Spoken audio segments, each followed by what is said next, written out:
ရဲ့down view လေးပေါ့ဗျာခုမှပဲနေတဲ့ down view လေးမြင်ရတော့ရဲ့ခင်းနီးနေတော့ဓာတ်ပုံရဒါဝက်လောက်မောင်းမဲ့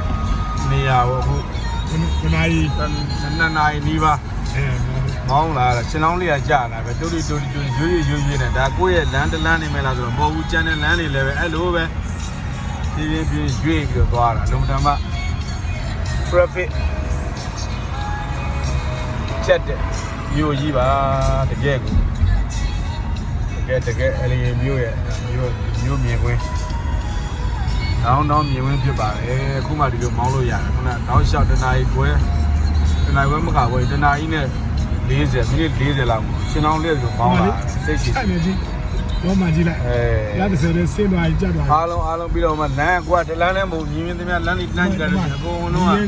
ဒီရဲနေတာဟိုကမြို့တော့အဲ့ရတယ်ဆိုကြည့်လိုက်ဟုတ်တယ်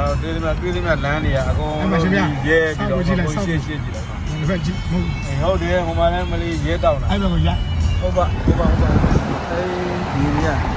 ဟိုမှာလည်းရဲတောင်းတယ်ဖြည်းဖြည်းအဲ့ဒါရှင်းအောင်လဲတယ်ကိုတလန်းလည်းမဟုတ်ဒါကြည့်ဒီမှာ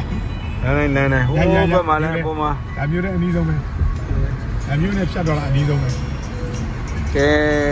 လော့အင်စထရီမျိုးကြီးလူပေါင်း30လောက်နေတဲ့ဘာဝင်ကြမှာလော့အင်စထရီမျိုးကြီးဘာဝင်ကြမှာ30လောက်နေတဲ့မျိုးရှင်းတော့ညာလဲကြည့်လိုက်ဒါရှင်းလန်း10လန်းလောက်ရှိတာတီယူသွားနေတာဟိုမှာ4လန်း5လန်းဒီဘက်မှာ5လန်းရှိတယ်တကယ်လိမ့်နေကားကျက်တယ်ဆိုတော့နယူးယောက်တို့လန်ဒန်တို့ဒီလော့အင်စထရီမမီပါဘူးဗျာဟုတ်ကိုသိရှိလက်ရှိမောင်းမှာဒါမြန်သွားပြီ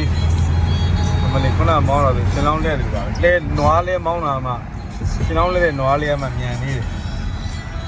တို့စိတ်ရှိလက်ရှိမောင်းကြတာနော်မလဲဘူးဒီစိတ်ရှိရတယ်ဒါတော့ရှင်နာမည်ကြီးတယ်လို့ဒါမှကားရှုပ်တယ်